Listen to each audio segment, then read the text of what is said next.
Good morning everyone! Hanap mo ba isang house and lot dito sa Tagaytay na may lot area na 108 square meters and 130 square meters floor area? It has 4 bedrooms, 3 bathroom, and car garage. So ito yung pinaka-house natin. So pagpasok mo, you have the living area and your dining area. This is move-in property. Tunghayan niyo po ang ating napakagandang brand new property for sale dito po sa Tagaytay City, malapit sa SBD Starbucks. So this one is selling in the market for 10,800,000 pesos. Capital gains tax included. So sa baba, you have a bedroom, kitchen, and a bathroom.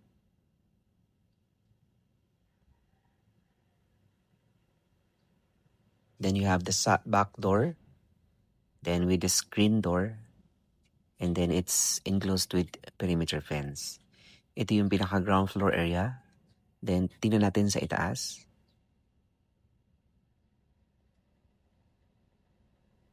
Ang ganda rin ng hagdanan natin. So, it's a solid concrete. Then, second floor. So, right here you have 3 bedrooms. The second bedroom, beautiful ceiling design. So, with bed, with aircon, corridor area.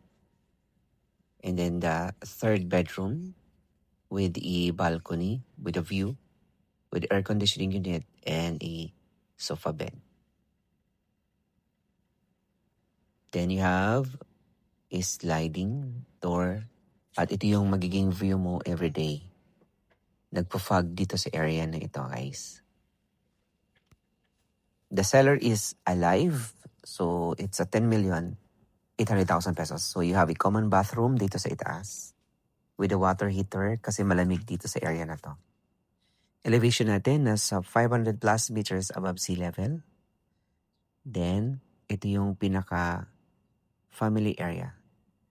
So you have altar, of course, big window, and in front, sliding glass. Then dito you have the master bedroom. Anyway guys, kung hindi ka pa nakapag-subscribe sa ating channel, I invite you all to hit that subscribe button. Click that bell button to get you notified for whenever we release the YouTube videos. The master bedroom area with the balcony, of course, you have a bathroom. Wow, beautiful bathroom tiles from floor to ceiling. The master bedroom area, the family area, and the front balcony with sliding glass. Malakas ang ulan ngayon, guys. Mag-ingat tayo kasi maulan.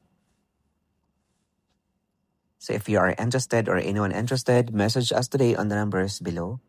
My name is Ray and I hope to see you in our next one. God bless everyone.